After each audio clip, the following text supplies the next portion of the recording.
You know, the one thing we had in this country are great spies. They spy on everyone and everything. In fact, the NSA is capable of doing Herculean-type spying. We're learning that it monitored 124 billion phone calls in just 1 month. And apparently that includes global leaders. German Chancellor Angela Merkel thinks that she might have been one of them, and she's not the only one mad about it. So, too, a lot of you tweeting the following: thank goodness that there is at least one government program that works. Sarcasm. This one taking a crack at the healthcare mess. If only NSA were eavesdropping on calls between website contractors and the White House, maybe this thing could have been avoided. Nah. And finally, we the people have become the enemy. Wow. All right, to former New Mexico Governor Gary Johnson on how this is hurting our trust globally. Obviously, when you get a leader of a country concerned that not only was she being eavesdropped on, but her cell phone was being eavesdropped on. I mean, you know, that really gets people's goat, whatever the German word for goat is. I'll just say gut. But wow, what do you make of it? Wow. Well, you point out 125 billion phone calls a month. Neil, there's probably a pretty good chance that you and I got listened to in all this, and the you thing mean with my Merkel, pizza orders? They were listening in on my pizza or whatever. Go ahead. And let me touch on something else. You know, for most Americans, if not for most Americans, it's like, look, they can eavesdrop on me. I'm not saying anything. You know, what are they going to hear? It's going to be boring. Let them go ahead and do it. Well, let's not be complacent about this.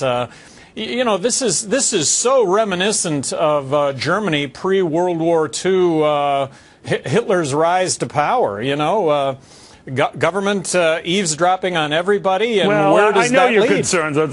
Let's not get too dramatic here, but I know your concerns, and I've heard that. But I will raise this question, Governor, and that concerns how powerful these institutions are to be spying on people, but how they miss so much of the process. We're finding out that, the D.C. shooter and the Navy Yard incident 2 weeks prior had been, emailing about brainwaves he was feared the Navy was sending toward him, besides the stuff he had emailed about hearing voices.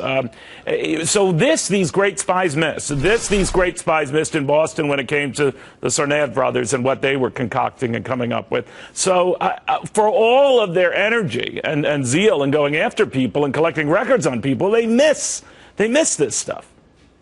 Well, they do, and what was it reported that that this thwarted 54 different instances of potential terrorism, and then it was revised to actually 1, and that didn't turn out to be so serious. So, whole lot of time, whole lot of money, and is it making us any safer? I think it's making us less safe because the world distrusts America. But, I always wonder when I hear that kind of stuff and this rage out of Angela Merkel and these other global leaders, I guess in France, they called the ambassador for a sort of a verbal slashing on this. But it's sort of like what that old movie, there's gambling going on here? I mean, we live in a world where people spy on each other, where people tap each other's phones and eavesdrop and all of that. So is this more rage for effect or genuine rage of the United States? Well, I hope it ends up being genuine. I mean, I think this is what this country was founded on, is the notion of civil liberties. And yeah, spying has gone on, but to this extent, to this level, a judge grants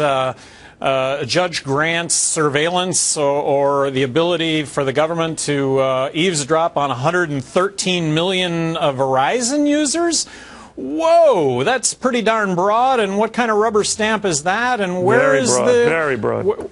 Where is the somebody looking over somebody else's shoulder? Due process. This country is about due process, the Fourth Amendment. Yeah. Well, you were ahead of this. Whether people agree or disagree with you, you were warning about the excesses of government and what it can do under good intentions.